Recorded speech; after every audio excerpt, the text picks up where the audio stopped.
I'm sorry to report we've lost our 2-week lead time. Yeah. Well, that's... obviously, if in the near future we can regain it, we will. Sure. But right now, we're right on top of everything. Yeah. Which is good. We can be topical. Yes. It'll be amazing being topical. There's a very good reason we have lost our 2-week lead time. And I shall now relate that reason to you. And I'm going to start by saying thank you to my crowd of internet followers and my Patreon supporters, and especially to both you, Mr. Scott, and Leslie, for the amount of encouragement and support I have received over the last week. And I speak for no one but myself when I say you don't have to mention it. That's what friends are for. Yes, and I certainly needed a batch of them this last week. I'm just going to launch into the story. This will explain everything about every delay and our missing word of the week and all that kind of stuff. So I will begin. A week ago Thursday, my father came into the house complaining of what he thought were pretty severe gas pains. Okay? Mm-hmm. A few minutes after that, he collapsed. And there was a certain amount of scurrying around going on when that happened. But eventually we rushed him to the hospital in an ambulance, and they thought maybe he had a really bad kidney stone. So they took him into a CAT scan and discovered, nope, he has had what they call an abdominal aortic aneurysm. This aneurysm is so common, it has a nickname. It's the AAA. Anyway, they're at the hospital. They stuck him in the CAT scan. They figured all this out. They began giving him blood, and trying to figure out if they had a vascular surgeon on hand. Mm-hmm. The report was that he had about a liter of blood just running around loose inside his belly at that point. And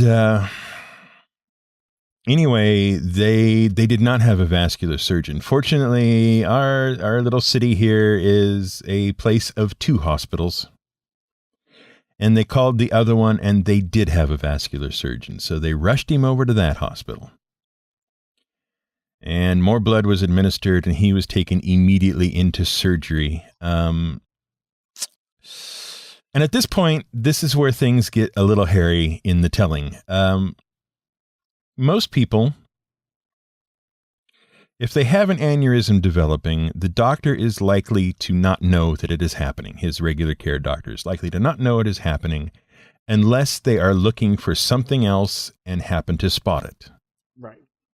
Okay, there's no real way to diagnose these things ahead of time. And there's no, until you know to look for one, there's no real looking for one. You either CAT scan or you sonogram them, and that's how you find it. If it is under 5 centimeters in size, this aneurysm, now keep in mind, an aneurysm is not necessarily the bursting of the vessel itself. It's a swelling of the vessel. Right. Okay.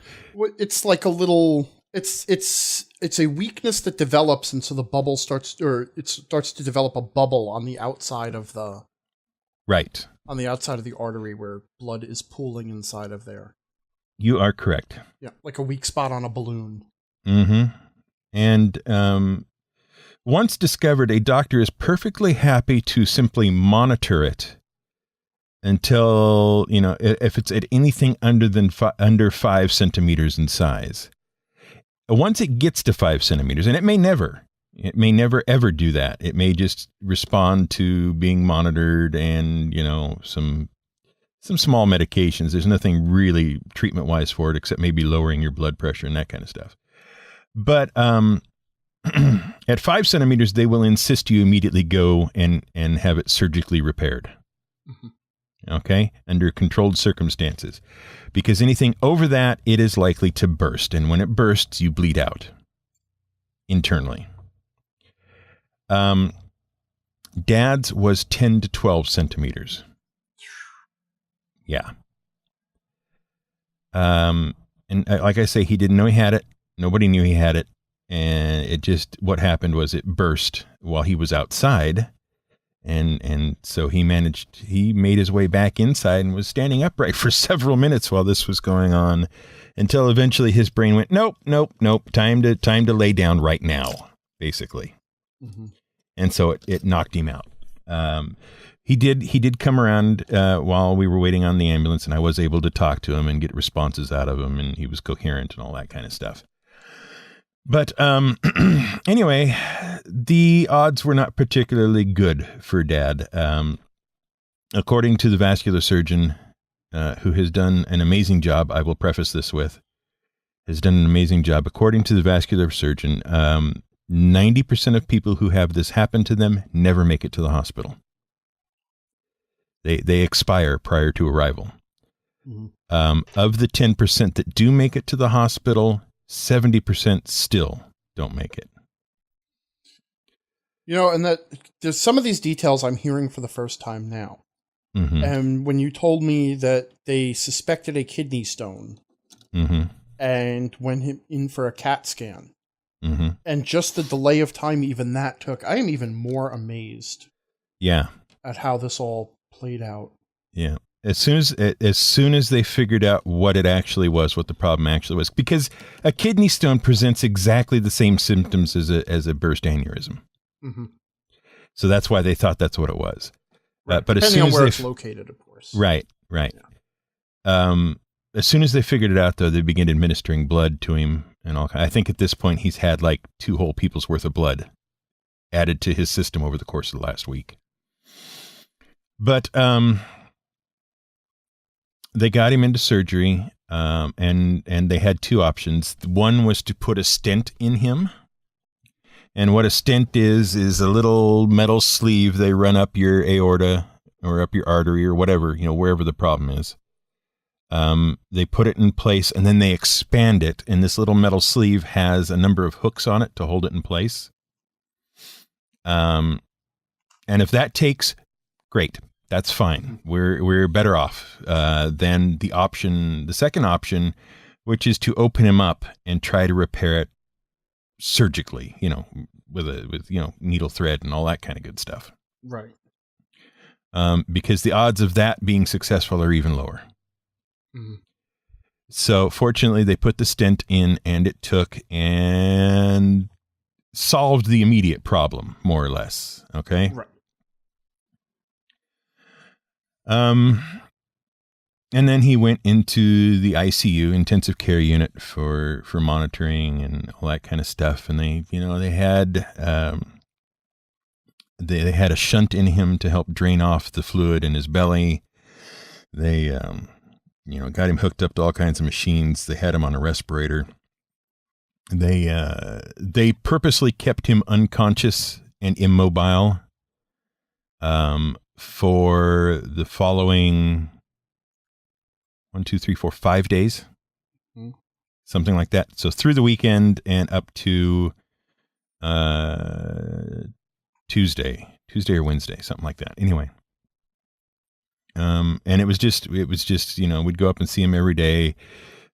He was totally out of it. There was no way to talk to him or communicate with him, but you still talk to him because the theory is maybe they can hear you, but they can't respond to you or whatever. You know how it goes. Right. Wednesday, they reduced his sedatives by half, and that brought him out of it enough to where we walked into the room and his eyes were open, and we had a big sigh of relief. Mm-hmm. Because there was some talk about, oxygenation to the brain and all this other kind of stuff, but we didn't think that was very likely because he'd been conscious all the way up until they put him out to do the surgery. So, right. So we think that was probably not a big deal after all, but which even that is amazing. Yeah. I know. He's a tough cookie. He's a very tough cookie. A lot of things have happened that maybe, he's beaten the odds on pretty well. So basically what's happened is Tuesday, his eyes were open. They reduced his sedatives a little more on Wednesday, and Mom and my brother and I were able to go in and have a conversation with him where he knew who we were and could respond to what we were saying, was processing information we were giving him. They took the tube out, the respirator tube out. He's breathing on his own. He's doing really well.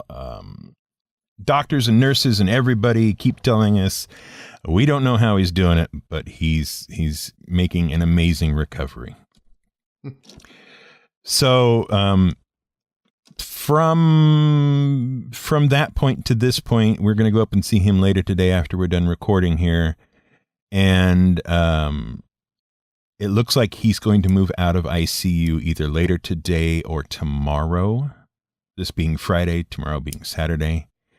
And is on his way to making a full recovery in as much as is possible. He's very weak. He's very tired. His throat hurts because they haven't assessed his swallow function yet. So they can't really give him enough water to moisten his throat back up. But they're supposed to do that today. But he's awake. He is aware of what's going on around him. He doesn't necessarily remember from, one period of sleep to the next what he's been told yet, because he's still under pretty heavy sedatives. Mm-hmm. But he's tending towards more natural rest and sleep and the reduction of the sedatives as we go along slowly. Because you don't just turn them all off and then and wake somebody. It's the equivalent of finding a sleeping person and shouting in their ear to wake them up if you do it that way. So they're just gradually tapering all that stuff off. Right, and you also have to be careful too, because he's been through so much that his body is just on the verge of shock. Yeah. And you have to be careful how much you hit it with all at once. Yep. So we are at once thankful and relieved and glad that he has made the recovery he has made so far. But it was pretty scary there for a while. So that's the story. What a week it's been. It's been a hell of a week. And the best part is, okay, so this all happened last Thursday, a week ago Thursday, right? Right. And we're still dealing with it all and whatnot Thursday night and all this stuff. And so we thought, well, we'll just make it easy. We'll go get a bake your own pizza kind of thing, right? Mm-hmm. So my brother comes home with the pizzas and we go to put them in the oven and the elements on the oven burned out. So we had one half cooked pizza and one pizza not cooked at all. And I thought, well, we'll do it. We'll fry, we got them somewhat cooked in one pizza. We could only get the oven up to about 150 to 200 degrees. But I thought, all right, well, we can do them on the griddle, right? Mm-hmm. We can put it on there and they can cook on the griddle. It's not ideal, but you can make it happen. The griddle quit. It started to melt the connection, between the wall unit and the griddle itself. So that was dead. So then we thought, all right, well, we'll put it on the stove. We'll finish them off just in a skillet on the stove, slice by slice if we have to. Then we discovered the thermostat for one of the stove units was on the blink, and at that point we just gave up. It's like, okay, that's enough. We're done. With everything else going on, something like that, you don't even want to get upset about it because It seems so petty. But at the same time, you can't help just looking at the sky and saying, really? Yeah, exactly. You can't just give me the pizza. Yeah. I mean, that is exactly the way we were. It was like, well, okay, we'll just deal with this later, I guess. You give up. But no, we eventually had pizza last night to make up for it. So I could tick that off, because since Thursday, it feels like we've been stuck on Thursday for a week. Right. because nothing is resolved at that point. But I finally was able to tick off the box that says, have pizza on Thursday night last night. Because we got the stove repaired and all that. So now you're well on the way to catching up and the return to normalcy. That's right. That's right. We've got about half a check mark in the box for Dad because of his recovery. Mm-hmm. It won't be fully checked until he's back home, but it's more checked than it was when we started. And even then, he's going to be weak for a while. The recovery's going to be slow, but yeah, based on everything that's happened, he's probably going to surprise you there too. Yeah, probably. He was already, when we were talking to him yesterday, he looked at the nurse and he said, I want to go home. So he knows where he is. He knows what's going on. He's not too happy about it. And that's the expected response from him. So we're feeling much better about things than we were. But that's what happened. That's why we missed Word of the Week last week.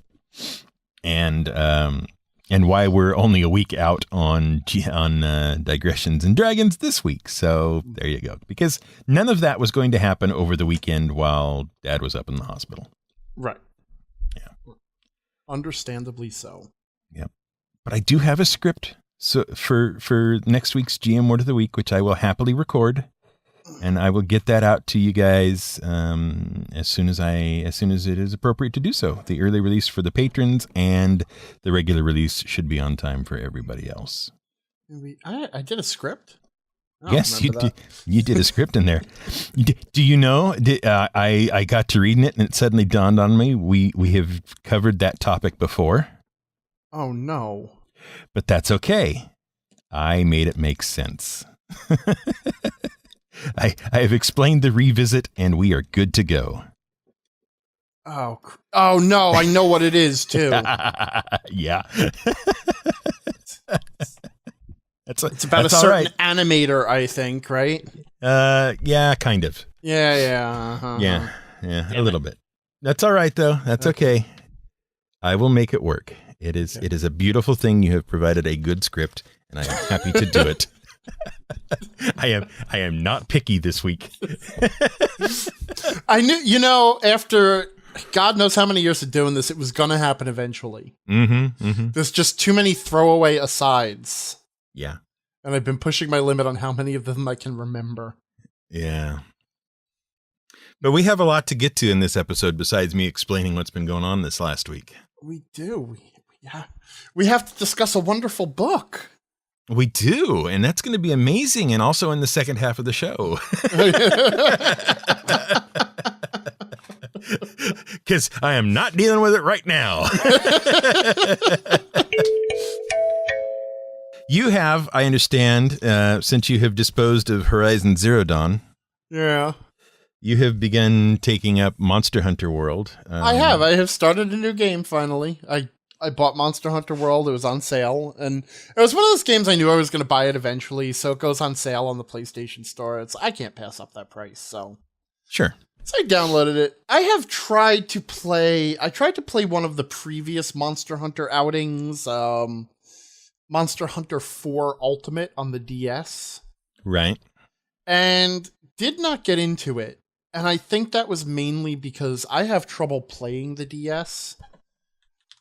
It's so small in my hands. Sure.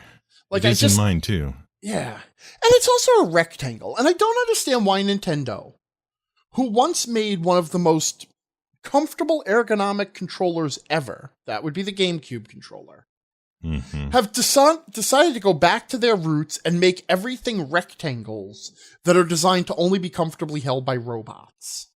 I don't get it. Oh my! And everything's so tiny, like the stupid Wii controller, where you got to hold it sideways, and it's got the tiny little buttons and the tiny little D-pad. You think that's bad? I got my hands on a Switch. My brother owns one, and he brought it down with him this week. Yeah. I got my hands on a Switch. I am never buying a Switch. Oh, don't tell me that. They are the controls are half the size of the Wii controller. I don't get it. There's just no way. And I'm sitting there. I'm looking at like Mario Kart. I'm trying to play Mario Kart, and everything's in the wrong place for my hands, and I can't the other thing I don't understand is, well, this is totally an aside on the Switch, but you cannot have it as a handheld and use the controllers in a proper orientation for some of these games. So whatever. Anyway, I'm just gonna stop there. That's what I'm gonna say. I'm never probably going to buy a Switch. Now you may carry on with Monster Hunter. Yeah, okay, and I'm going to get off the subject. The only thing I was going to add is every time I try to play my DS, I feel like Lenny from Of Mice's Men trying not to break the mouse. Yeah, exactly. Exactly. But, yeah, so it's a fascinating game because it is a really accurate and immersive simulation of playing Monster Hunter World. Everything in the game is about playing the game. I don't know how else to describe it. It's stripped of all it. Okay, so if you don't know the conceit, you are a hunter, and the hunters have gone off to the New World because the Elder Dragons have migrated to the New World, where they are doing nobody any harm. So the hunters are going to go study them. Okay. And they're also going to study all the indigenous life of the New World. And I'm not being funny here. They are constantly talking about researching and investigating and understanding. And you get the speech about how your goal is to understand the Elder Dragon. And all of the research and understanding comes down to going out into these animals' natural habitats and launching yourself at these animals and hacking them to pieces to gain a better understanding of them. Many of them are not even violent towards you until you open up on them. Wow. Yeah, so it's like particle physics research. They do research in particle physics by basically smashing particles into each other and seeing what comes out. Right. Yeah, if you applied that to biology, you'd get Monster Hunter. Oh, okay. So you are just constantly researching the hell out of the world. You just go out there and research and research and research until it stops moving.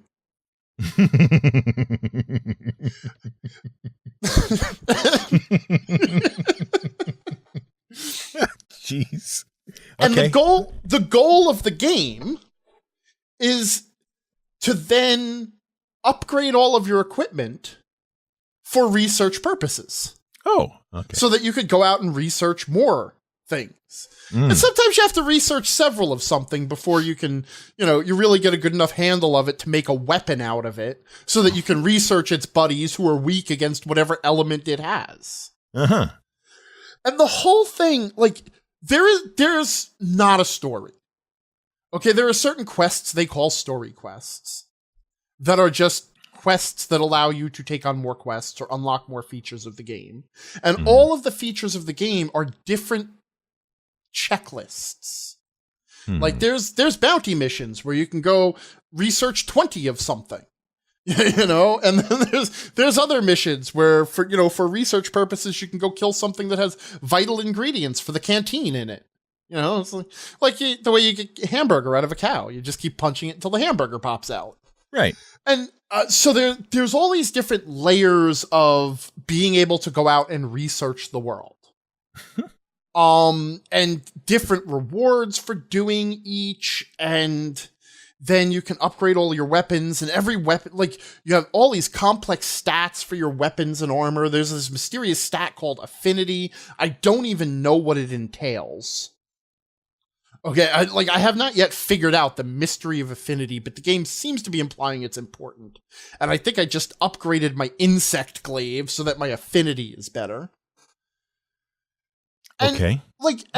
But the whole game is just like a pile of to-do lists and spreadsheets where you're just checking off different tasks and doing them just for the purpose of doing them so that you can then check off some other tasks so that you can then upgrade a piece of equipment which will allow you to do different tasks. And as you level up, so to speak, you get different checklists that you can also engage in. And all the checklists are the same. You're given a quest, you go load into the quest area, and most of the quests seem to take place in vaguely the same quest area. And then there's a couple of different areas in the game, but they're big, complex, interconnected maps. It's not like that repetitive. And then somewhere out there is the monster. And once you've gotten really good at tracking it, you can go find it and give it a good researching. Okay. So on the one hand, it's like playing spreadsheets. Okay, it has all of the complexity of the best JRPGs with crafting systems, combined with what's the one MMO online where it's just basically you play space corporations building spaceships and EVE Online? Yeah, that's the one. So it's EVE Online meets JRPGs. And then you get into the combat system. The combat system is a fantastic, if a little bit clumsy until you get used to it, execution challenge. There are 14 different weapons in the game to choose from, basic types of weapons. And then there's like 1,000 upgrades along 17 different paths for every one of them. Okay. And each of the weapons is built like an entire D&D class. You have, basic movesets and combos, and at least one special resource management game that only that weapon gets and no other. And a bunch of unrelated things that you can build into when you get higher upgrade paths. So I have chosen as my primary weapon the insect glaive. It consists of a heavy polearm, basically a poleaxe, like you would expect from a glaive. Sure. And also a basically, I guess, like a bulldog-sized beetle that clings to your arm. What? Yeah, insect glaive. See, get it? It's an insect and a glaive. So with the glaive, you could do basic combo attacks by, using several different, attacks, light attacks and heavy attacks and, combo attacks and whatever. Right, by mashing buttons. Well, the thing is that the timing is important. Oh, okay. If you just mash buttons, your combos aren't going to go off. You have to actually watch and wait for your move to end, and then in the window, hit the next button. And, okay, so fine, I'm on board with that. And you got a dodge roll, because you got to have a dodge roll. And some weapon sets also have a deflect button, where you can, raise your shield lance. Because one of the weapon sets is a tower shield and lance. A massive lance. Okay. So that you can move around like a little turtle and poke things with the lance. Yeah, I don't... Okay. My weapon has a pole vault feature where I can vault myself into the air and conduct a number of aerial combos, which are all fantastic. Even though there's no jump button in the game is very focused on aerial combos. So, okay. I can also launch myself onto giant monsters, and there's a whole separate set of controls for crawling around on the monster, stabbing it in certain weak points, and stabbing it in the right combos to get a super combo, whereupon you will stun the thing. You can also break pieces off the monster, similar to Horizon, so you got that. And in addition, I also have the beetle. And the beetle I can launch the beetle at targets. And depending on which body part of which target it hits, it will extract something. I think it's called essence in one of 4 different colors and carry it back to me. Or 3 different colors. No, 4 different colors. Doesn't matter. And give me a buff. Like attack or movement or defense or healing. And if I can get a whole full set of the buffs, I get a whole different move set. In addition, I can also launch pheromones out of my glaive to mark particular parts of the enemy so that when the beetle will fly out there, it will target the particular part I want instead of just whatever it can get at to hopefully extract the correct essence so that I can get a combo, like trying to roll the full house in Yahtzee. But it will also leave behind elemental powder, which I can then whack with an attack to start a different effect. Okay.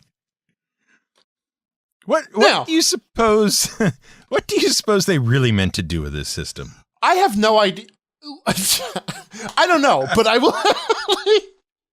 And there's a training. When you first start out, it tells you, okay, there's 14 different weapons. Pick one, and then go to the weapon training area and try it out. And you're just like hitting barrels and stuff. Right. Oh, and then it starts yelling at you all the different moves you can do. Like, you do this combo. Oh, by the way, don't forget to launch your insect. What? Launch by what? When you build up enough soul points, your longsword can transform into a sword axe. And then you can enter Reaper mode. What the hell are you talking about? Why can I not just hit things until they die? But this is the thing, though. I find all of the combat incredibly engaging. Uh-huh. I don't, first of all, you're supposed to find the weapon that works for you. Mm-hmm. And some are far more complicated than others. Like, if you just want to just whack away at things, there's a sword, and then there's also a 2 swords. Because 2 swords are faster than 1. Right. And you Obviously. you could just go that route. Or if you're looking for something complicated, you can go with the insect glaive or the combat bagpipe, which is a fascinating weapon too. This one, every time you whack something with one of its attacks, it builds up a musical note on a staff. So when you have built the proper combo, like heavy attack, light attack, combo attack, yada, yada, yada. Right. You can then pull the combat bagpipe, and it is like this giant bagpipe made out of iron that you were just whacking things with. You can then pull it back and play it, and then you and your allies, because it's a multiplayer type weapon, will get a buff based on whatever song you had, researched the monster with repeatedly. Okay. That makes as much sense as anything else, I guess. I'm okay. All right. So here's my experience with the whole Monster Hunter thing. Sure, go ahead. Yeah. So I got, a while back I got the 2DS, right? And you can download demos of various games and things from the Nintendo store. So I did, and I checked out Monster Hunter. What is it? Monster Hunter Generations? Mm-hmm. Something like that, right? Right. And I quickly discovered I was never, ever, ever going to be any good at this game on the DS. Mm-hmm. Which is what stopped me with 4 Ultimate, because I could not pull off all those moves. Yeah, I couldn't pull off any moves. And the really annoying part was my inability to visually track the target, while at the same time moving out of the way of where it was attacking, while at the same time trying to time my attacks in. The DS is inadequate to that experience. I will also say the camera controls take a little bit of getting used to. They take a lot of getting used to. Well, it lies to you. It tells you you have a lock-on. Mm-hmm. But the lock-on isn't really a lock-on. Like, the camera will not follow what you're locked onto. Mm-hmm. You tell it, I want to lock onto that target, and then you have to hit a button to get sight of your target again and recenter your camera. Yeah. And you have to do that every time it moves. Right. And it takes a little bit of getting used to. And on the DS, where you don't have a right analog stick to just manually control the camera. Yep. Yeah, you're screwed. It's terrible. But I was brave, and I did not give up on the Monster Hunter series. What I did find was Monster Hunter Stories, which I actually quite enjoy the demo of. It is like, I don't know what you would call it, the side quests of the main Monster Hunter. It's like a side story thing, right? Uh-huh. Okay, you're a little kid, there's a monster you're supposed to find, and you're going to interact with all these other people and monsters and all that kind of stuff. But I enjoyed it, and the combat made sense to me in that. So if I get a Monster Hunter game, it's probably going to be that one. That's fair. I guess to each their own. Yeah, I'm sure it's intended for a much younger audience than me, but I don't care. A fun game is a fun game. I just find it hilarious to call it Monster Hunter Stories because there doesn't seem to be one. Right. Well, there apparently is one in Monster Hunter Stories. So what do I know? The weird thing, though, is that, like, I am really addicted to this now. Oh, yeah? Oh, yeah. This is your thing. Obscure, abstruse rules and mechanical things you have to do really, really drives you, huh? Well, this is like, on the one hand, I have spreadsheets and to-do lists. Mm-hmm. Which I enjoy that sort of, it's basically a management sim on one side. Right. And on the other side, I have a ludicrous execution challenge with crazy weapons that if you pull it off right, you end up looking pretty damn cool. Well, there you go. I just never thought of putting those two things together in the same game. I know what your perfect game is going to be. Yeah? Yeah, it's gonna be an accounting game in which, on the one hand, you have to balance all the ledgers and everything, all that kind of stuff, and file the proper papers and all that. But the way you actually balance them is to attack them with a sword. Oh, no, even better. Okay, hold on. I just figured it out. The perfect game for me is being an accountant for the Yakuza. Oh, okay. So you go from the accounting challenges where you're hiding you're doing all the ledgers and trying to hide the information so that nobody figures out what you're actually doing and laundering money and all of that. Mm-hmm. And then every so often, a member of a rival family or whatever the hell, however the Yakuza works, or like the triad or whatever, or the mob comes in, and then you have to have a complex sword fight with them. There you go. Yeah.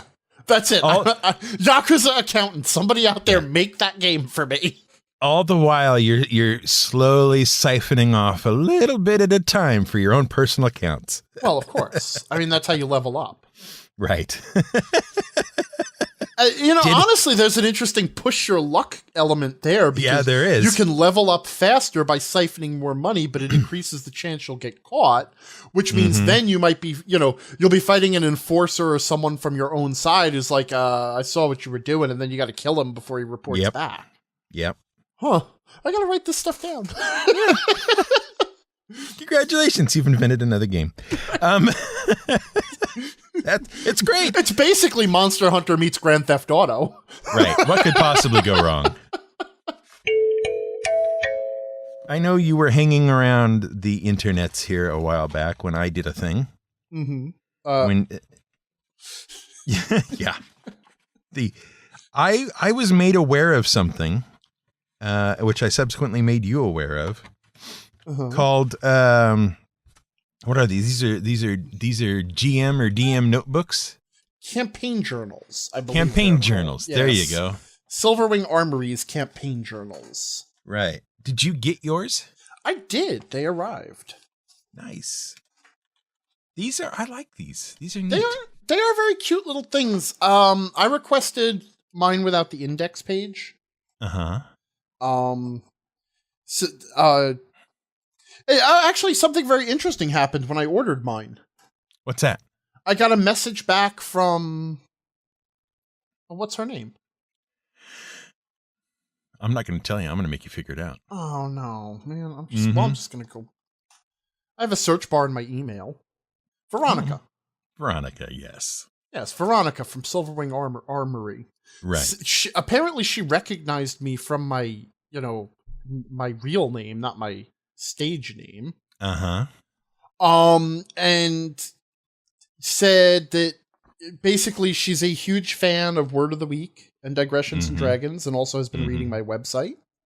Right. And just a little thank you, and she was grateful for the order. Yeah, that's very similar to the message I got as well. Yeah.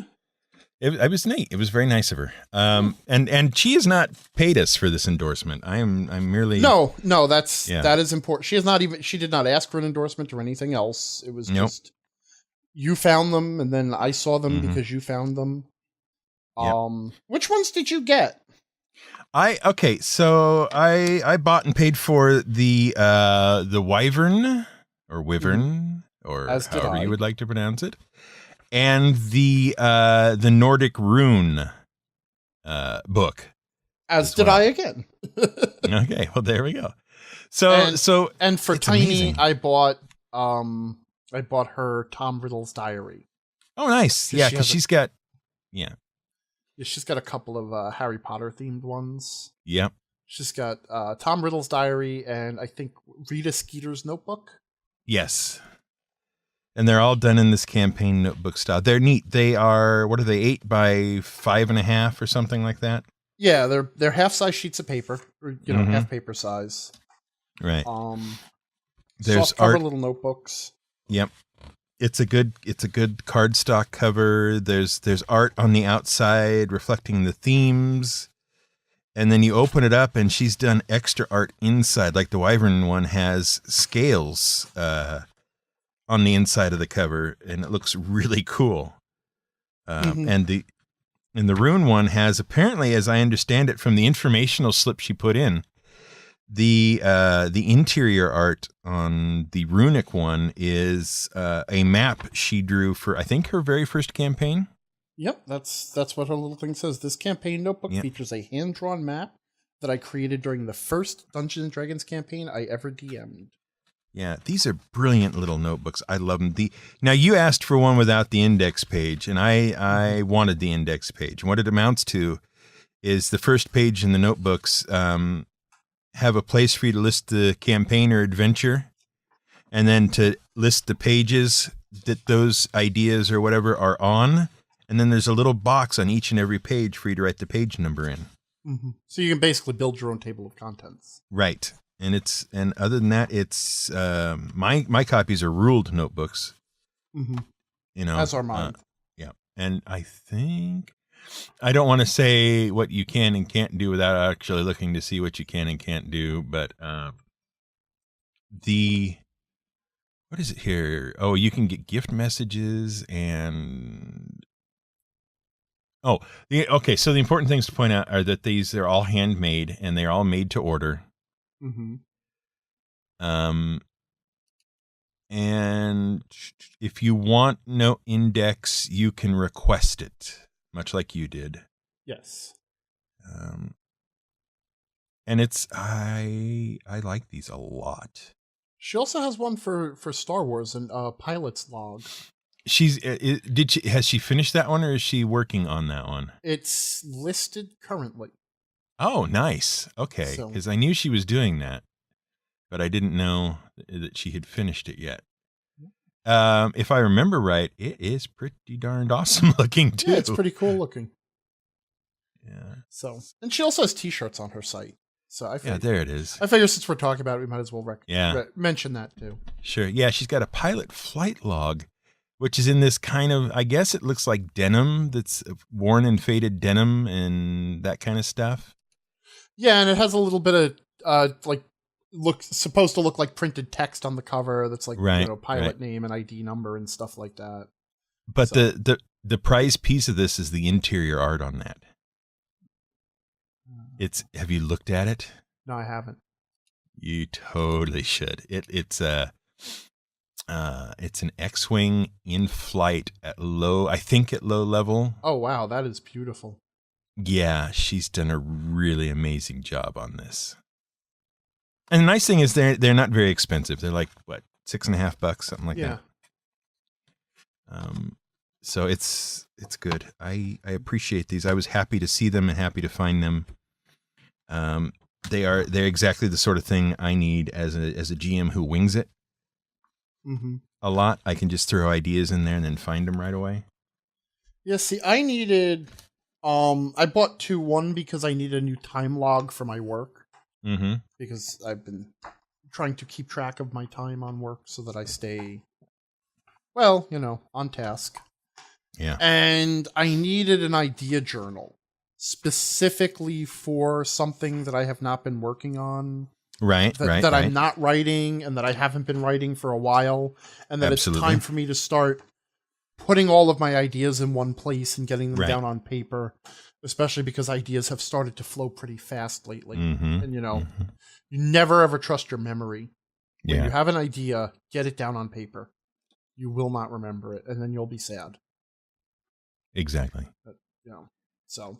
We will link to all this in the show notes, of course. And I have some thoughts on using the information I have acquired from buying these 2 notebooks. Mm-hmm. And maybe be doing something a little special, but we'll see how that pans out. Oh. Trixie. Yeah, I think I know what you might be suggesting. And I likes it. Unless you're suggesting something completely different that I couldn't possibly be figuring out, in which case, then, whatever you want to do is fine. Just doesn't involve me. I thought that would be the case. Minister Agent Car 16 commented Apparently, on episode... Wow, switching to the feedback section without depressing the clutch. That's right. Which, by the way, I got yelled at for that. I made a joke about switching gears and not switching gears properly. Mm-hmm. About, hitting the brake or, depressing the clutch or whatever. Right. And admitted fully that I actually don't know how to drive a stick shift. And I got several comments on my damn website of people, rather than, ignore the analogy and just go with what I'm talking about, telling me how to drive a stick shift. Right, because that works. Right. Especially when you're not in a car. Mm-hmm. Yeah, if you go look for those comments on my website, you'll notice that for whatever reason, they didn't get posted to the article. They ended up in the trash. Aww. Well, this isn't really how you drive a stick. That's what you got out of this? People are silly. I hate Focus. people. Focus, people. Focus. Don't be distracted by the shiny lights. God. All right. Well, anyway, as I was saying, Minister Agent Car 16 commented on episode 32. Regarding administering XP to the characters, how do you determine whether an encounter was handled well or poorly? On the surface, it seems highly vulnerable to the whim of the DM. And as we all know, DMs are not allowed to have whims. Right. That was exactly why I included, because I picked this one out, specifically because it was speaking to, in episode 32, I mentioned that the way I handle experience points is on an encounter system. Mm-hmm. And I will cut experience points in half if I feel that the party didn't handle it well, and down to a quarter if they just got by on the skin of their teeth or whatever, something like that. And obviously this was, well, how do you determine that? And I'm like, I watched the game play out. But there's such a, I don't want to use the word toxic. Right. But there is a really, really endemic idea in this question that bothers me. And it comes up a lot. You'll see people who argue against something because, well, that seems to be subject to the... it's very subjective. The GM just has to make a call. Yeah. And every time I see that question, I'm like, you say that like it's a negative. Mm-hmm. Like here, clearly that is a point against what I do. It's like, how do you do this? Because if I'm looking at it, I think it would be highly subjective, and you just kind of be making it up. It's like, hey, yeah, that's the entire friggin' game we're running. Welcome to it. I'm sorry, that's how role-playing games work. It is. It's like you don't have to be systematic in everything. As a GM, you are allowed to have judgment. In fact, you need to have judgment, or else the whole concept of GM doesn't work. Mm-hmm. The reason that the GM exists, the reason that role-playing games are better than computer games is because a computer cannot be subjective. It cannot be creative, and it cannot be subjective. It cannot evaluate anything that it wasn't programmed to evaluate. And I don't want to hear about learning, deep neural learning network BS, because I've seen the magic cards they create. Okay? So I'm not, my GMing position is secure. Exactly. Though they are starting to suppress Mark Rosewater, but he's really been going downhill. So that's a whole other, Anyway. So, no, I mean, yeah, it is highly, I guess, vulnerable to the whim of the DM in that it is subjective and based on my best judgment, which is precisely why I'm sitting behind the screen. Mm-hmm. If you don't want subjectivity and the whim of the DM, what you want is a board game where only what has been prescribed can be done.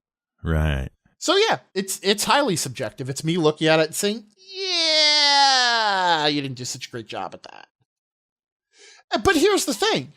I will also tell obviously checks and balances can be important, especially if you're trying to build the trust of your players.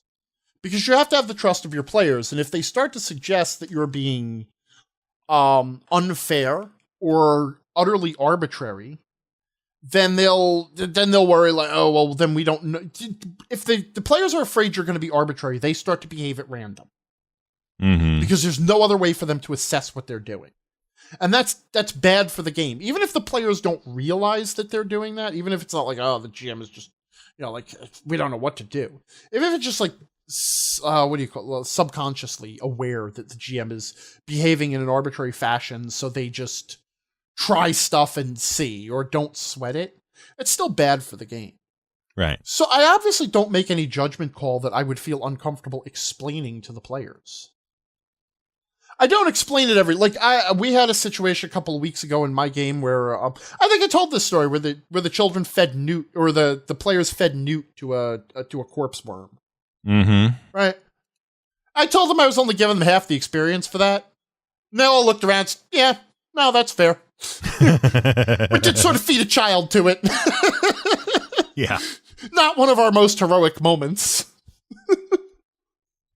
But, in general, though, if they ask, I will explain why. I guess if they put up a fight, then then it would be like, but I guess if you're in a situation where you're explaining, like, look, these are my rules. If you handle it well, if you handle it middle of the road, if you handle it poorly, this is how we're going to do it. And then you say, I'm only giving you guys half experience for this one because you burn through like half your spells on, a level 1 encounter that was the first encounter of the day, and you had to retreat from the dungeon, sleep, and start again. So I can't call that handled well. And the part of it, like, yeah, okay. But if the players are like, well, we won, that's all that matters, and put up a fight, well, obviously then there's some expectations that need to be worked out and a conversation that needs to be had. But I never do something that I would be afraid of the players finding out. That I wouldn't be afraid to explain, even if I don't explain absolutely everything.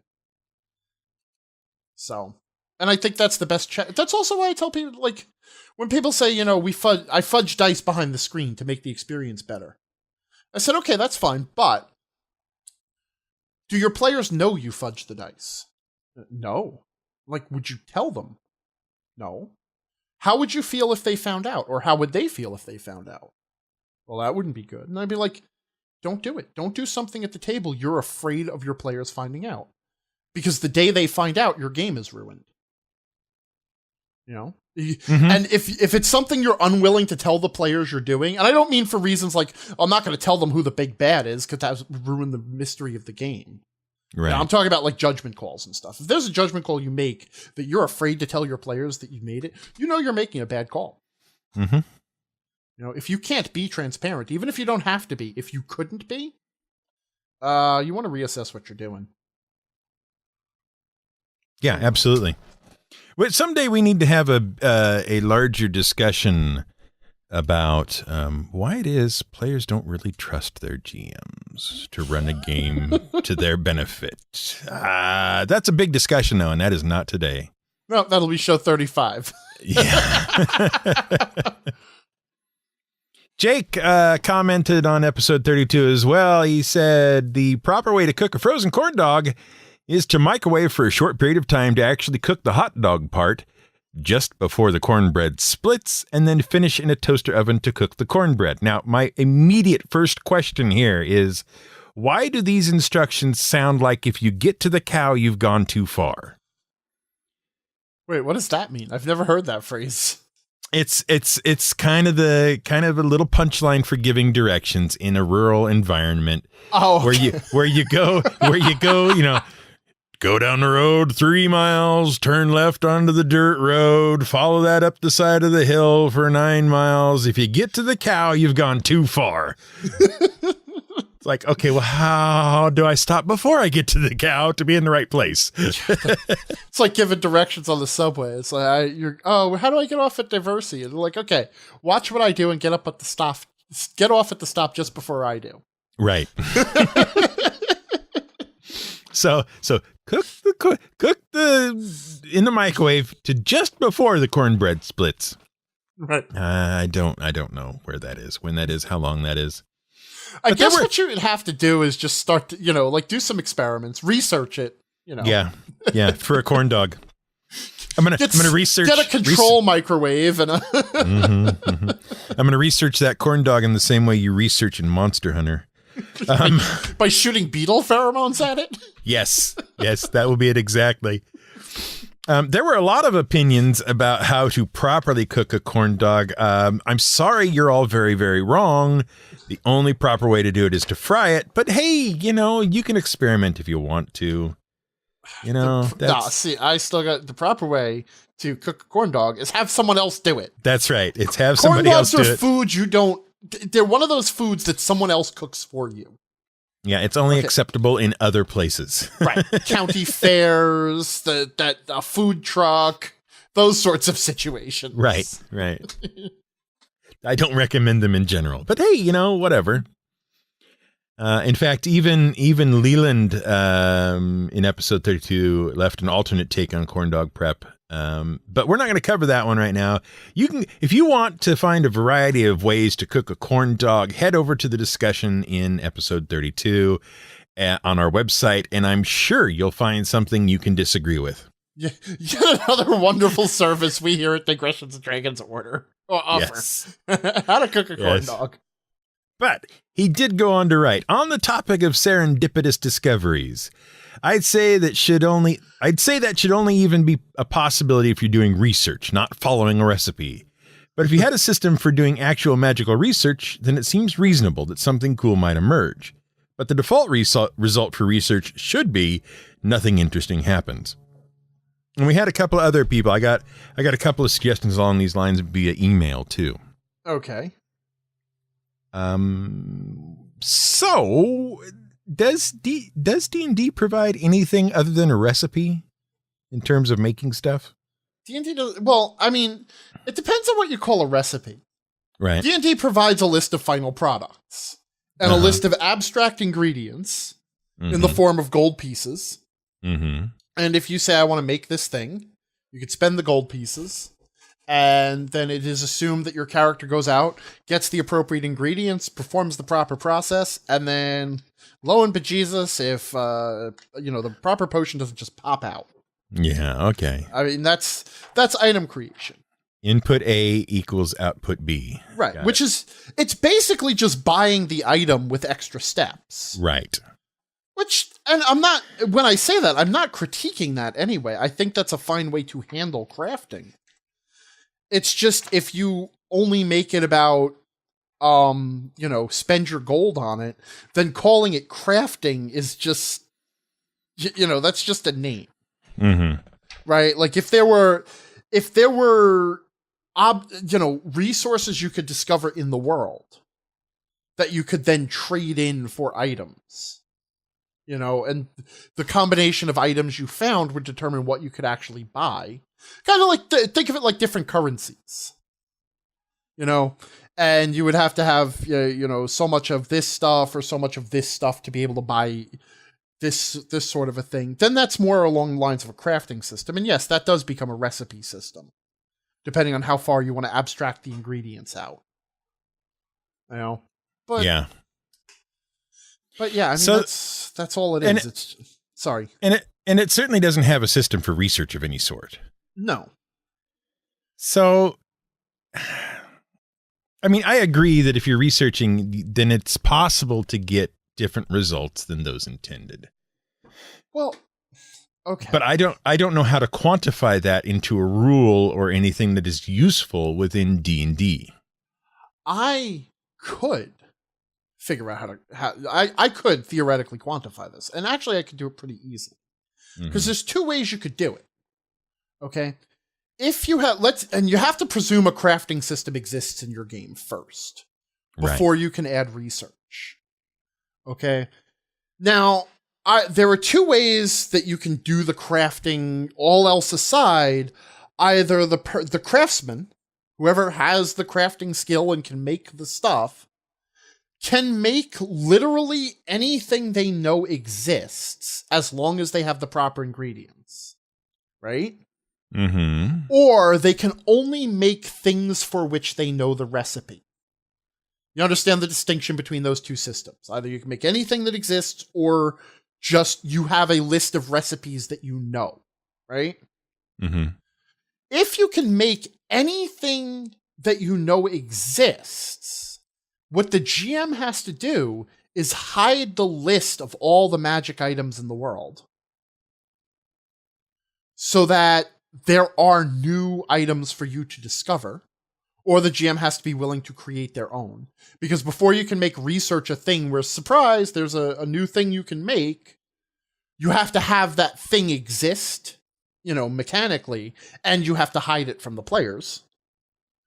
Alternatively, if it's just a matter of a craftsman knows a certain number of recipes, then all you have to do is just, they engage in research. And if the research is successful, and you treat it as a separate action from creating, right? Like when the player is doing crafting, they can either craft a specific thing, which is they're trying to get something specific out of it, or they can research or experiment, which means a random result may pop out depending on their success or failure. And in addition, you could even have situations where they could nudge the die roll. Like if they're trying, I'm trying to craft something and I want to craft, I want to focus on healing items, then the experimentation could like nudge the die roll toward healing items. Obviously, this is just conceptual, but you could certainly do it. Okay, so walk me through this. Okay. Here I am. I want to create this wondrous magical item. I mean, not wondrous as a tag, but just wondrous magical item in D&D. Okay. And what I want to invent is a corn dog. You want to invent a corn dog? Yes. Okay. Now, corn dogs have not existed in D&D before, but I have a suspicion that if I take this processed meat product and I apply this processed corn product to it, I will get something amazing. Sure. Okay, so assuming that you are an alchemist and you have your alchemy lab, what I would have you do is basically, if I was like simple way, you would roll an intelligence check and add your proficiency modifier for alchemy tools because you have the alchemy proficiency. And if successful, you have made the world's first corn dog. Hooray! I mean, if I just want to do it the simple way, the tools are there. If I wanted to do it in a more complex way, then I could break the process down into steps. I would first have you okay, the first thing you have to do is you have to spend, and then of course there's a resource involved. Okay, you have a certain amount of time between adventures. So the first thing you're going to want to do is go to the arcane library and do as much research as you can about corn products and whatever hot dogs are actually made out of. Right. Extruded meat paste products. Do not feel the need to explain to us what hot dogs are made out of. We know. So you do the research, and then that's the first step. And obviously, if that just consumes time. Like you have to do a certain number of research. Maybe I would have you even build up research points or something like that. And when you hit a certain number of research points, then you can make the attempt. And then you make the attempt. If the attempt is successful, congratulations. If the attempt has gone bad, then you can make another attempt, but it chews up all your ingredients, and you have to spend more money. And if it goes really, really bad, like your alchemy lab burns down. Oh, okay. If I want to do it in a more complex way that actually ate up some game time, I would do something like that. Sure. But again, all these tools exist in the system. It's just a matter of using them. Everything in the game is just a matter of, an ability check with or without a proficiency bonus that either represents an attempt to do something or progress toward doing something. Okay. I mean, when you think about it, an attack roll is making progress toward killing something, and we measure that in hit points. Right.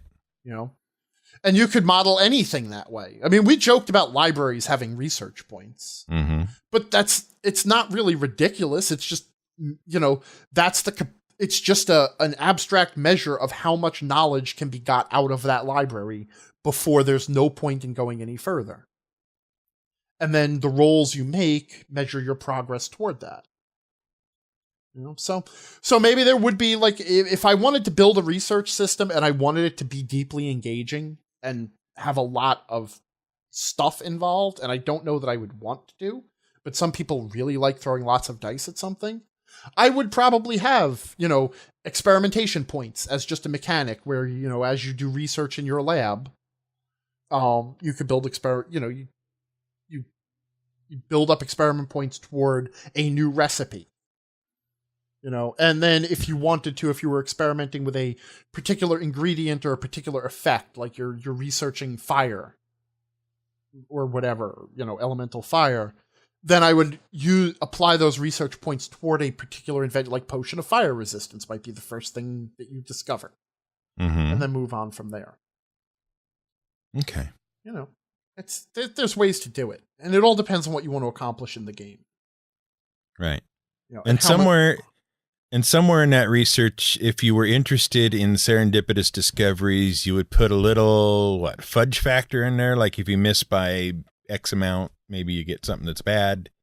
Yeah, like maybe there would be like a fumble table. Mm-hmm. Okay, and one of the, you screw up your crafting really, really bad.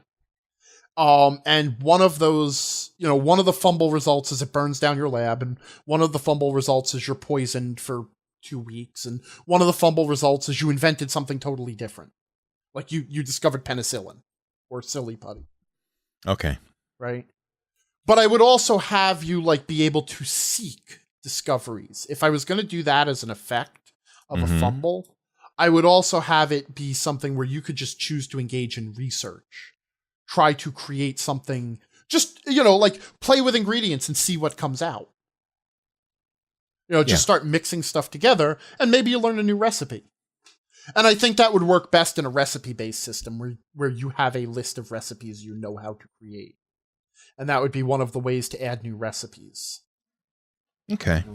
The other thing you could do is buy new recipes. You go to an alchemist, if you're a member of the guild, and you pay the alchemy guild so much, and they'll share with you one of their secret recipes, assuming you're a member in good standing, or you do a quest for them. That makes sense. Yeah. Go research 10 dinosaurs for us. Bring back whatever your research results in. We'll teach you how to make dinosaur venom. Sir, we have a book to discuss. We do have a book to discuss. Can I start this discussion by apologizing? Are you apologizing to me or our listeners? I'm going to generally apologize to everybody. Because I did tell you that despite the fact that I'm also... Well, first of all, I also apologize to our listeners. But I did remind you, we did agree on this together. Yes, you cannot take all of the responsibility for it. No, I can't. There is one person in the world I blame for this, and his name is Michael Whitwer. Actually, two, because apparently Sam Whitwer introduced Michael Whitwer to gaming. Yeah. So Sam has to take some of the blame for this book. I mean, let's be clear. We're not saying that Michael Whitwer does not know what he's talking about. And we're not saying that he should never play games or GM games or anything like that. This has nothing to do with his gaming ability or anything like that. This is solely about the book we have been presented with. Just agree with me and move on. I can't lie. Because unfortunately, one of the things that's essential to a GM is being able to string together a narrative. Right. And this calls into question even that. Okay, so we're talking about Empire of Imagination by Michael Whitwer, the book we forced you to read this last month. Which, by the way, when I graduated college, finally at long last in 2007, one of the things I was grateful for was that I would never have to keep reading a book I didn't like just because it was an assignment. Right. Yeah. Good thing we broke that string for you. Yeah, thank you so much. You're very welcome. Where do we begin? Let's begin where they begin, shall we? Well, let's overall opinion. Did you like the book? Did you enjoy Jesus it? Christ. Start there. On a scale from 1 to 5. There's only one other book I feel like I have suffered this much to actually complete. That other book is Gone with the Wind. Okay. All right. And I never did finish it. I got as far as the second burning of Atlanta or whatever the hell it was. And just, I gave up. I have never read Gone with the Wind, so I'll have to take your word for it. Don't. Can I tell you the moment I knew we were in trouble? Oh, sure. Go ahead. So here's the moment I knew I was in trouble in this book. Uh-huh. And this sort of, I think, perfectly sums up everything that's wrong with this book. Well, no, half of what's wrong with this book. Mm-hmm. Okay. It was in the prologue. Which So the prologue and every chapter of this book is structured exactly the same way. Mm-hmm. It is Gary, because this is a fictionalization, mm-hmm. and I use that word loosely, of the biography of Gary Gygax. And every chapter begins the same way. Gary found himself in this situation. Yeah. In this situation, he started to pontificate on all of the things that had led him to this moment. Gary had encountered this, this, and this since last we spoke about him. Gary wandered around and thought to himself and gazed at his navel and talked to himself. Gary does a thing. Next chapter. Mm-hmm. That's literally every chapter. They are vignettes from his life, but they're not the interesting vignettes. He's in a situation. The interesting part of the story happened before the chapter started. He reflects on the interesting thing and several other interesting things. And then it ends with him. I don't even want to say taking action. He really doesn't take action so much as live with it. Yeah.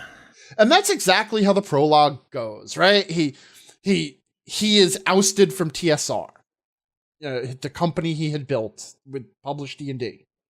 And so he found himself ousted, and now he is walking around Lake Geneva, and he's passing all of his childhood, all the places that he lived and, had experiences in, and reflecting on each of those experiences. Then he called his ex-wife. And then he has this conversation with her that ends with him crying. And there's like 2 paragraphs of dialogue there, right? Like, of what he says to his ex-wife. Something like that, yeah. Right. And there's an end note. Okay? Because there are citations in this book. No, there's a half page of dialogue here. Yeah. Okay? And there are citations in this book because it purports to be an accurate biography. So I look at the end note. Okay. And here it is. I'm going to read this end note in full because this told me everything I needed to know. This scene is based on a phone interview with Mary Jo Gygax Walker, April 28th, 2013.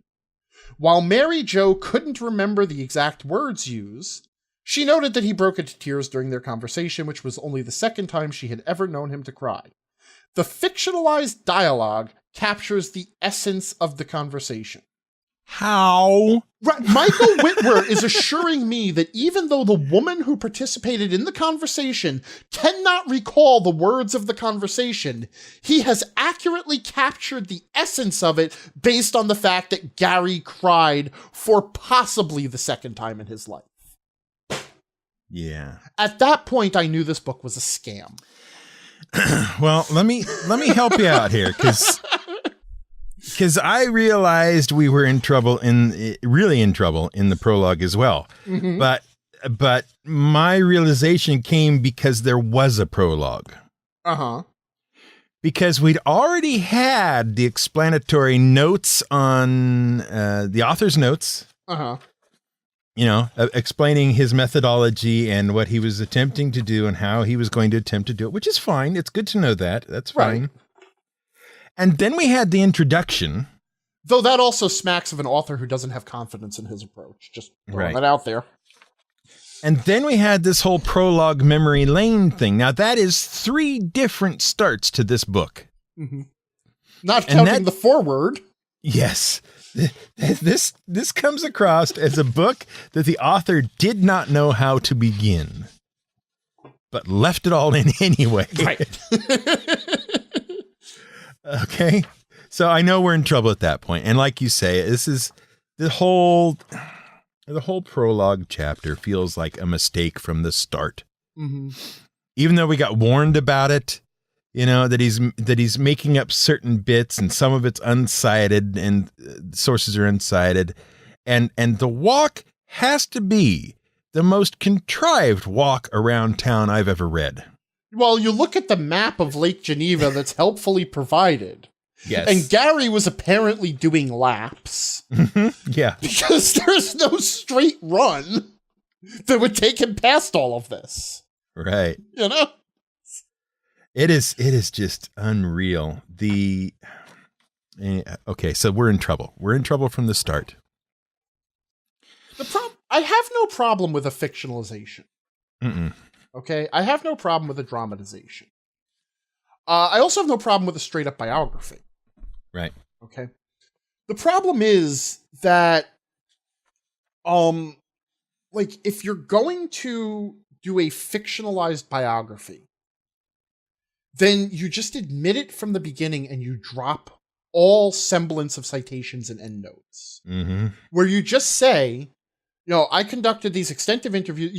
In your introduction, you say, I interviewed this person, read his notes, did this, and this is how I put together this story.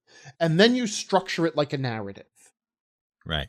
If you want to do it like a biography, you cannot spend any time in the person's head unless the person was alive and you interviewed them. Mm-hmm. This book spends way too much time inside Gary's head. We're constantly being told what Gary is thinking. Gary is the viewpoint character. Right. You can't do that. It doesn't work. And then half the citations, by the way, because I was very, very interested in where he got some of this information. So I was constantly checking the endnotes. And many of the endnotes are ibid. Mm-hmm. Okay? Ibid meaning, same as the note above. So this source is the same as the previous source. Okay? But the chapters aren't that long. And so these citations end up pretty close together. Which means it almost looks like he's peppering extra notes in there to make it look more cited than it was. Now, I don't want to accuse him of anything, but it's a very clumsy and unprofessional way to present a biography. Okay. And that, the endnotes were really what bothered me. Because this guy is clearly trying to give the impression that this book should be taken as grounded in reality. And that what he made up was just filling in a few little blanks. And that cannot be the case. Yeah, it feels, in general, the whole book feels like it was written to be for a 12 or 13-year-old. Like it's like a young adult biography kind of thing. I don't feel like I was being, I don't feel like I was the intended audience at my age. I think I was being, it was expected that I would be much younger and have, and not quite have the cognitive capacity to really think about what I'm reading deeply. Well, see, you blame yourself for that. And I hate to say this. My first impression is to blame the author. Mm-hmm. I'm like, I didn't think, wow, this wasn't written for me. This was written for someone who's not as smart as I am. My impression was, wow, this author is not good at writing a book. I don't know what else. I've never read anything else by Whitwer. I don't think there is anything else. I don't think there is anything else. This Dungeons & Dragons Art and Arcana book that I'm very excited about. Mm-hmm. He's one of the authors. Okay. Darn it. Yeah. That's great. That's, by the way, his only other writing credit on Amazon. Yeah. This book and that upcoming Art and Arcana book, Visual History of D&D. Right. It feels like he wants Gary to be a lot more of a badass than he actually was. You know what I mean? I do. Like he's soldiering on against improbable, incredible odds, and that is not what Gary is doing. He's not really. I mean, yes, there are a couple of spots where that is a thing that it would be appropriate to say about him, but there's a much more. 90% of the book is just he just did this thing without really realizing what he was doing. Right. See, that sort of speaks though to what I was saying about the narrative through line. Mm-hmm. Okay, in that first of all, the book does not have a narrative through line. It is just a series of scenes. Right. Broken by huge time skips. And then we're caught up, by Gary thinking about what happened to him in the time skip. Mm-hmm. So like the story will jump ahead 4 years till Gary's at his birthday party. And then he thinks about what happened 2 years ago. And then he thinks to himself, and then he's brought back to reality by whatever happens at his birthday party. Right. And then we leave. So it's just glimpses.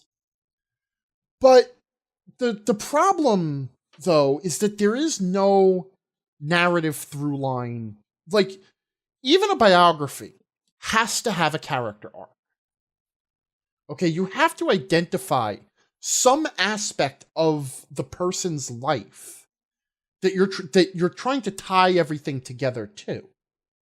There are certainly ways to present Gary Gygax as sort of a maverick badass. Yeah, because in a lot of ways he was. There are also ways to present Gary as basically sort of a traditionalist, a conservative traditionalist who fell off the wagon at times and then had to drag himself back. So someone who was dealing with a lot of his own failures, someone who made a lot of mistakes, someone who created a great game at the expense of other aspects of his life, like his family and his health. Someone who made mistakes and ultimately they caught up to him. Or, you could present all of those different stories. The problem is they're all in here at different points. Yeah, well, this is the thing I want to kind of get at with this whole book. It's like the whole thing's written backwards. All of the important stuff is more or less glossed over and handled pretty lightly. Mm-hmm. While the trivial stuff is really kind of dug into. This is just the first example where this really got driven home to me. We spent 3 pages talking about the sand table in one chapter. Right. And gave exactly 1 paragraph to the Bloomsbot controlling interest in TSR. Right. Now, why do I need 3 pages about the sand table, which is, in the grand scheme of D&D and TSR and Gary Gygax, it's pretty trivial. Mm-hmm. But the thing where the Blooms, who eventually ruin the company for him, it's a throwaway. Well, now, it's interesting that you bring that up, because later on, he was forced to abandon his sand table and sell it. Yes. Or just abandon it. It went to live with his friend. Yeah. It went somewhere. Right. Okay. Which, because we had this scene of him building the sand table with his best friend and with his son and constructing it and talking about it, that could have been a poignant symbol of the loss that he had experienced after his ousting from TSR. Absolutely. That would be a great way to humanize what had happened. But even the loss of the sand table was dismissed in 1 sentence. Exactly. So it was like a piece of foreshadowing that didn't land. Yeah, exactly. It just doesn't matter at that point. It's not made to feel like it matters at that point. I think, honestly, here's the big problem, I think. And it's Whitworth sort of addresses this in the introduction, because, a lot of people have been writing about D&D and all this other stuff, but nobody has actually done a definitive biography of Gary Gygax's life. And one of the things I would wonder as an author is, and I don't know, I never want to give the impression that, well, if it was such a good idea, someone else would have done it as a good reason not to try something. But you also want to ask the question of, why is that? And maybe the reason is that Gygax actually, he's just a guy. I mean, I hate to say it. It's overall, it's just not that interesting. His life, I mean, he had ups and downs, but like all the stuff he went through in his childhood, I could tell stories of my childhood that were the exact same. I never stole my parents' car, but I know enough people who did. Mm-hmm. You know, that's not unique to Gary. You know, and then, yeah, he got screwed over. See, this is the interesting thing. It seemed like he was trying to avoid making the TSR thing the focus of the story. He didn't want to write about the TSR story. He wanted to write about Gary Gygax the human. In so doing, he passed over a more interesting story for a less interesting story. Because if you write down all the details of any human being's life, they're mostly not that interesting. Yeah. I'm sorry. You know, I am grateful for everything Gary Gygax did to create this game. Because this game has given me 30 years of fun. And it may actually be providing me a livelihood. Mm-hmm. Right? That said, Gygax is just a guy. Yeah. I mean, I'm sorry. He was just a guy. And it's not like we didn't know that. Right. You know, I don't think I've ever entered a point where I idolized Gary Gygax as the model, the role model I want to aspire to and that kind of stuff. And you know what? That's the problem, is that this book, so it starts with because first of all, it's a little distressing that Gary Gygax dies 3 chapters before the end of his own biography. Did you catch that? Yes, I did. The main character died, the book kept going. Because the last 2 the 2 of the last 3 chapters were then about how Gygax and Dungeons & Dragons changed the world and everyone in it. Mm-hmm. And in there we have all of the familiar stuff that we've all heard. You know, the standard list of 10 celebrities that play D&D. And we can all sing them along together. You know, Vin Diesel, Dame Judi Dench, Stephen Colbert. You know, we all know the names, right? Right. And, you know, and the list of all the video game tropes that owe themselves to D&D because D&D did it first, right? Like hit points and choosing a race in a class. You know, you know, like you couldn't generate a character in Skyrim without Gary Gygax's contribution. We've all read that article many times. So, like, that right there sort of gives the idolization of the game. And then, of course, if we're going to idolize the game, we have to idolize the man who created it. And so that's what this book was all about. So Whitwer loves the game. I have no doubt that he does. And I have no doubt he really does believe that the game, you know, impacted pop culture drastically. And I won't even deny that it did. It certainly did. Its influence is everywhere. Fine. But then we extend that to the idolization of the man, and then we assume that the man must have been... It's almost auteur theory gone out of control. Yeah. Right? Like, everything in his life led to the creation of this game that was going to change the world. Right? I mean, yeah, what was it when he was, like, breaking into the decrepit asylum as a kid? Or that he was convinced that his house was haunted? There's always these little lines in the book that are stings, like, he had no idea that someday this would change, shape the game that he was building that would change the world. Yeah, he does that a lot in this book. There are pieces of information that it feels like he is deliberately hidden. And by hiding them, you then lack context for everything that happened prior to the revelation of that information. Mm-hmm. I'm going to give you one example. Well, I'm going to probably give you more than one example. Sure. Let's see. Chapter 26. Okay. We find out that Gary is a Jehovah's Witness. That came late and sort of out of left field, didn't it? Yes, it would have been. That would have been some very interesting context for some of the earlier activities of Mr. Gary Gygax. Yeah, and his family life, and Yeah, but nope. Chapter 26 is where we get that piece of information.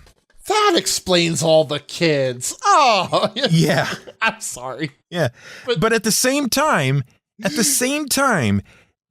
where absolutely dives in and drags out the whole steam tunnel and Egbert thing, but then never explains what really happened with Egbert.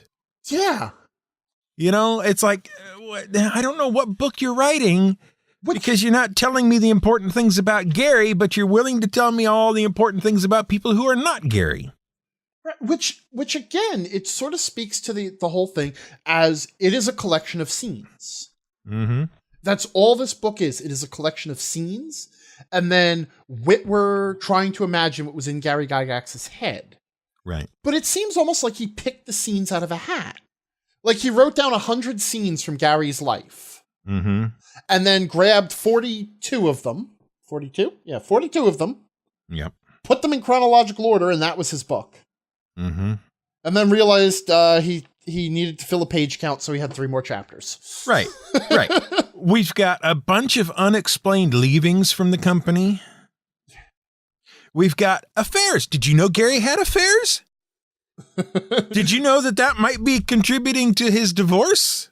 No, because he doesn't tell you about the affairs until well after the divorce has happened.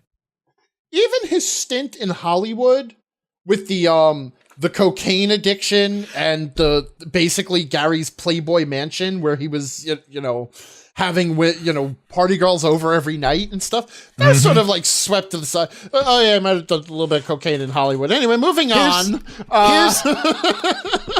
I hit that part, and here's what I wrote down in my little notes I've been taking. I knew you were going to take notes. Cocaine? What cocaine? When cocaine? It's just flopped out there like a dead fish. Oh, Gary took some cocaine. Like you do. And the primary sin of that little bit of just, there's a little bit of information, it doesn't matter, is that he then goes on to say, not very long after that Gary was a different man after Hollywood. Really? To which my question was, maybe it's the frickin' cocaine. Okay, here's another thought. You're writing a friggin' biology. Sorry, excuse my language. You're writing a biography. Okay? You should not have to tell me after this moment he was a different man, because if I'm reading your biography and you have accurately presented a view of the man before and after, I'll see it. It's called show, don't tell. Yeah. It's like, after this, he was... Well, like, what's really galling is the scene where his wife divorces him. Or says, that's it, we're getting a divorce. They're on a plane, they're going over to Europe. Right. For basically a dream trip that they had been trying to get together for years. And his wife suddenly divorces him, and it's treated like this sudden, out of the blue betrayal, slap in the face thing. And it's like, well, maybe the cocaine, the Playboy mansion, and the affairs had something to do with it. Mm-hmm. At that point, he had been with Gail at that point, I think. But that's not, I'm not sure on that because the book isn't gonna tell me. But I'm pretty sure at that point he had already been seeing Gail occasionally, if I recall. Yeah. So, who became his second wife. The whole book is missing context, every bit of useful context for anything it manages to talk about. And I don't understand why. Just to be clear though, we're not looking for a smear job. No. I wasn't picking this book up like, oh man, I hope they're going to do the cocaine and the affairs and really blow the lid off this Gary monster. Right. But it's hard to take this as an honest discussion when I know that there are facts that are, like you can present this stuff again as, yeah, Gary made some mistakes. He went to Hollywood. He was shoved to Hollywood. And he knew he was shoved off to Hollywood because, the people he had trusted were stealing his company out from under him. And he was basically being sent to Siberia. and there was a lot of financial trouble. The company was circling the drain. He made some mistakes. He hit the bottom. Okay. And like, you don't have to hide that. Admit that he's a flawed human being. That, when all seemed like it was falling apart around him, he tried to escape from the world.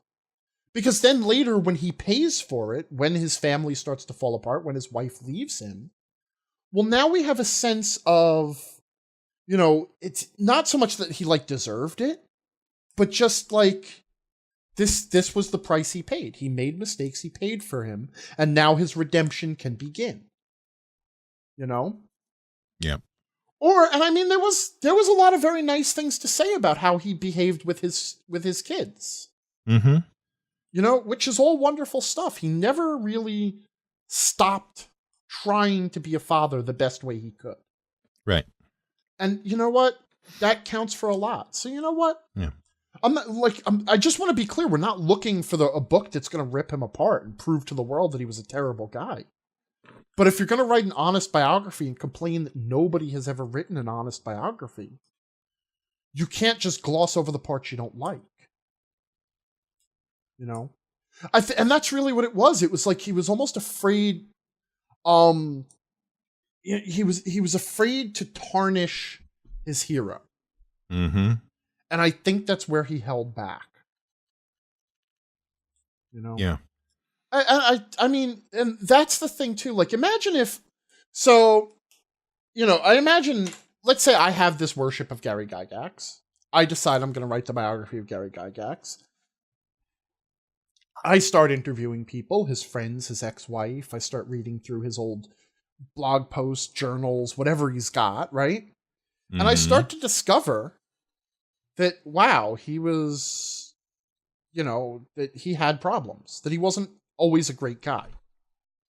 And I feel bad about that. Now I have a choice. I can either present honestly what I have discovered. I can find a way to present it that also lets him off the hook, that acknowledges his good, paint him, in the end, maybe I turn around and say, you know what, I worshipped this guy because I thought he was great. And then I realized that he's a human being. And that's okay too. Because, it was great to think that he was like this god among geeks who created this wonderful thing. But realizing that he's a human also tells us that anyone could do it. And isn't that wonderful too? And you could change your viewpoint that way. Or if you're really afraid to tarnish your hero, the right thing to do is not publish the book. Is to say, you know what? I can't write this book. I cannot bring myself to admit this stuff. So I'm not going to publish this book. Right. Any of those would have been more courageous than what Whitwer did. There are a number of things he just absolutely glosses over as which you and I know, and I assume the rest of the general D&D public knows, were pretty significant events that he just glosses over. Like Tim Kask, when they hired him on, they handed him a pile of randomly assorted notes on Blackmore. Right? Right. And told him to sort it out. Right. And then the text essentially amounts to, and so he did, and it was fine. Yeah, at worst, it's presented like, there was a little bit of a hazing, like Gary and, what's his name? Who was it at that point? Mm-hmm. The other guy. Yeah, they went off and they're like, we hazed the new guy. We gave him Arneson's notes. Let's see what he does with that. Yeah.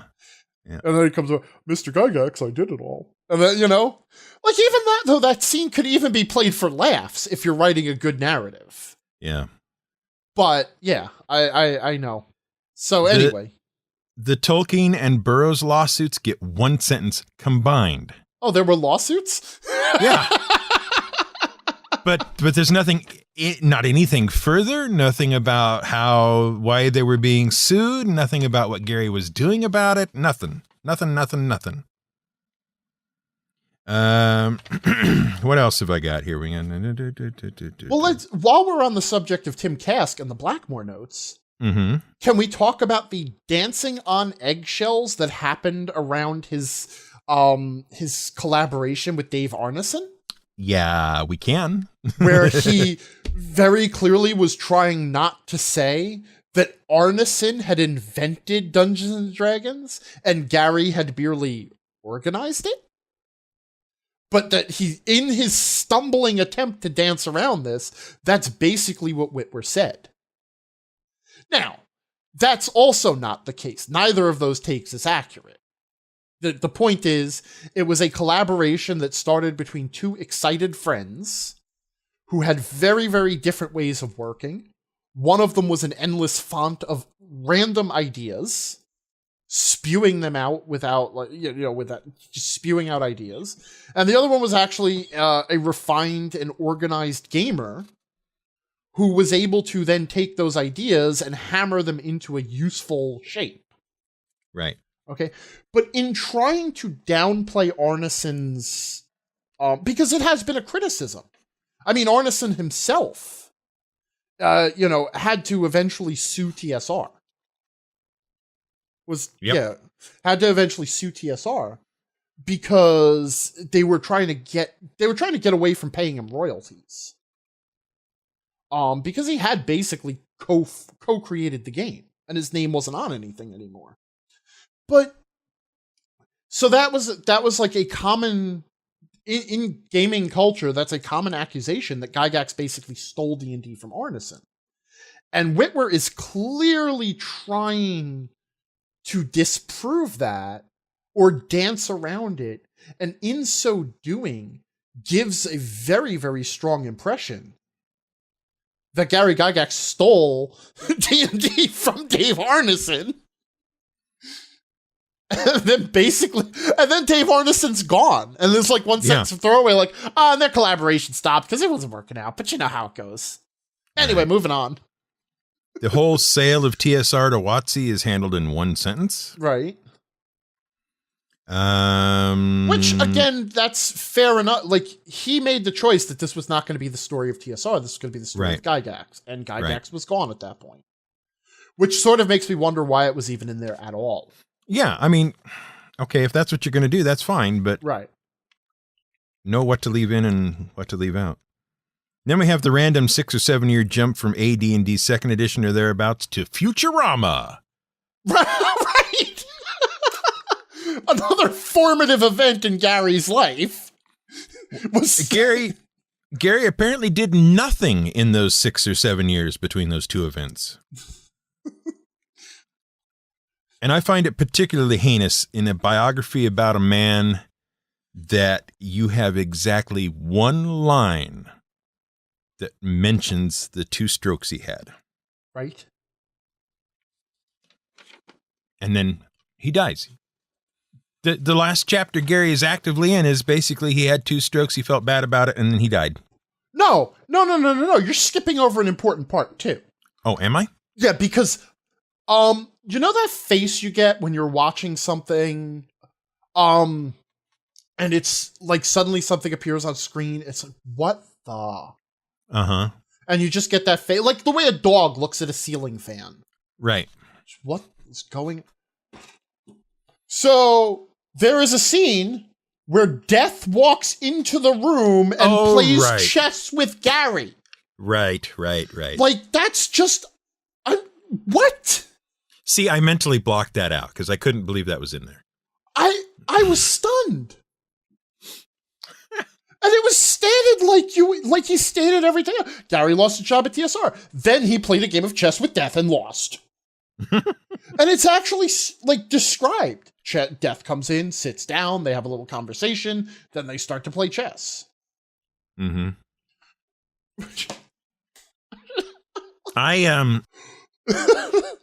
I ran an experiment when I finished this book because I noticed something in the comments we were getting on it. Yeah. About various, whether they liked the book or not. And I was noticing that it seemed like people who had heard the book rather than read it seemed to like it better than those who had actually read it. Oh, interesting. So I sampled the Audible version of the book, which is read by Michael Whitwer's brother, Sam Whitwer. Okay. And this book actually may be better read aloud. But I'm not guaranteeing it, and I don't recommend anybody else perform the experiment. Yeah, well...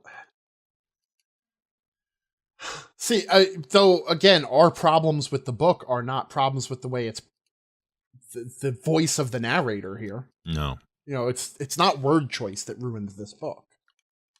You know, and it's not pacing. Yeah. The other problem is that this book could have been like half as long. Mm-hmm. Mm-hmm.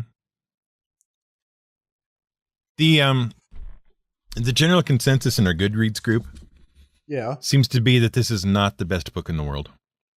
Oh, okay. Well, huh. Dale says it's slow, unengaging, and uninspiring.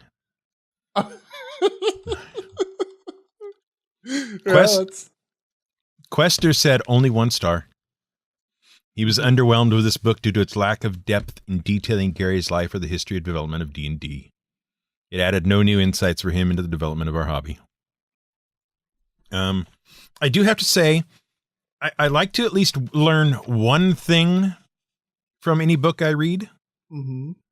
And the one thing I learned was that the girl in the leopard skin in the sexy D&D ad is Elise Gygax. You did not know that? I didn't know that one. Oh my God. She was like everybody at TSR loved her. And they were slapping her picture on everything. Mm-hmm. Yeah, that's what I learned. If this book has a high point, and I'm not saying it does, if this book has a high point, well, I mean, technically, it's gonna have a high point because it can't all be at the bottom, right? You know, the 41st chapter, Legacy, is the best written in the whole book. I'm not saying it has great content. I'm just saying it's the best written. Yeah, because that's basically every article that has appeared in the New York Times about how D&D is good again. Mm-hmm. Mm-hmm. So. Yeah, exactly. So once again, I would like to apologize to everybody. This was not good. When this episode posts out, I will go in and correct my review to the 2 stars I initially gave it. You gave it 2? Well, see, even now I'm debating whether I actually meant to give it 2. I didn't want to call it utter trash because I did learn something from it, and it did have one good chapter, but I might revise down. Wow. Nah, this book is a 1 for me. Yeah. Do not read it. It does. It should not exist. No. And it should have. Somebody should have stopped him. The editor, the publisher, whoever else was involved in this book should have said no. I honestly can't understand how a publisher looked at this book and went, "Oh yeah, we'll print that."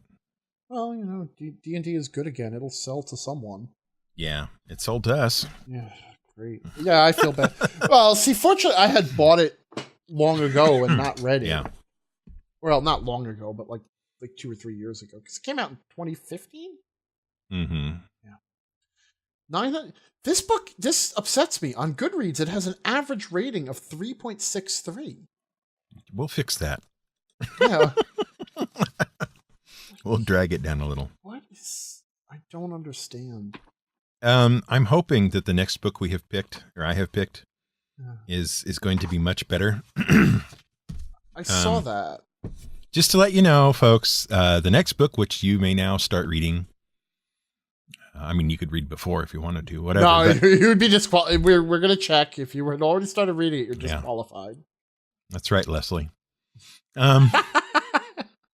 She has finished the book already. And I only put the notice up in Goodreads last week, so she's finished already. Oh, whatever. Yeah, and you certainly have the moral high ground, Mister. I'm going to wait until 3 days before we're done. We're supposed to be done reading this. Otherwise, I'll finish it tomorrow. Yeah, exactly. I spent a month on this. And I'm proud of you for waging your way through the book. Very proud of you. You did yeoman's work. I'm next really novel. sad about this. The next novel, honestly. Really? Yeah. Well, you can get it and read it in your leisure. I can. Yep. It is The Golem and the Genie by Helene Wecker. There will be a link in the show notes to the Amazon listing for it. Just to give you sort of a short overview of what it's supposed to be about. Chava is a golem, a creature made of clay brought to life by a strange man who dabbles in dark Kabbalistic magic. Ahmad is a genie, a being of fire born in the ancient Syrian desert, trapped in an old copper flask by a Bedouin wizard centuries ago. He is released accidentally by a tinsmith in a lower Manhattan shop. Struggling to make their way in 1899 New York, the Golem and the Genie try to fit in with their immigrant neighbors while masking their true selves.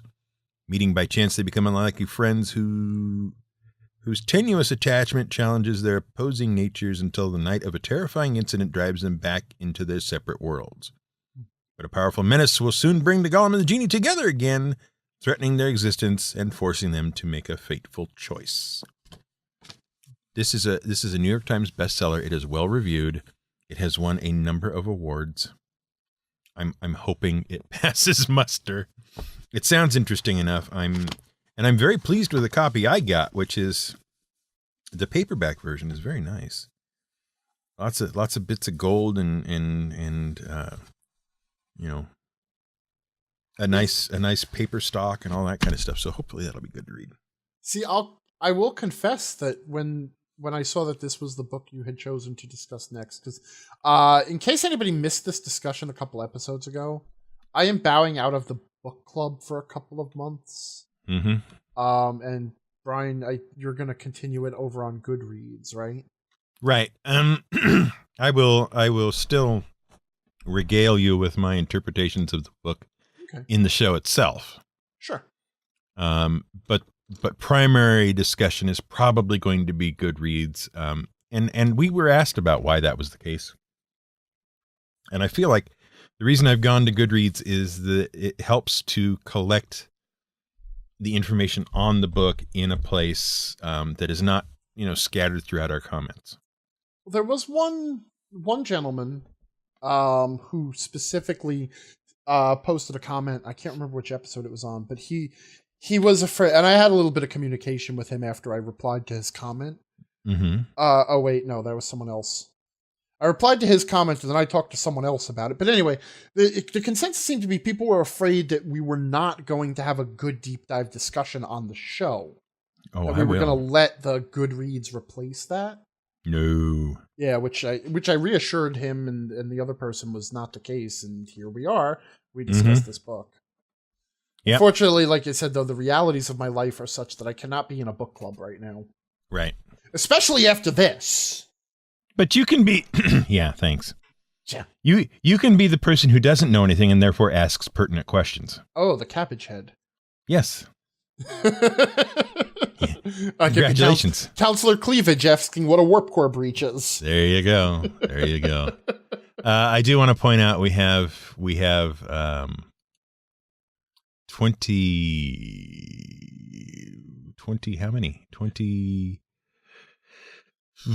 27, 8, 9, 30, 32 people in the Goodreads group.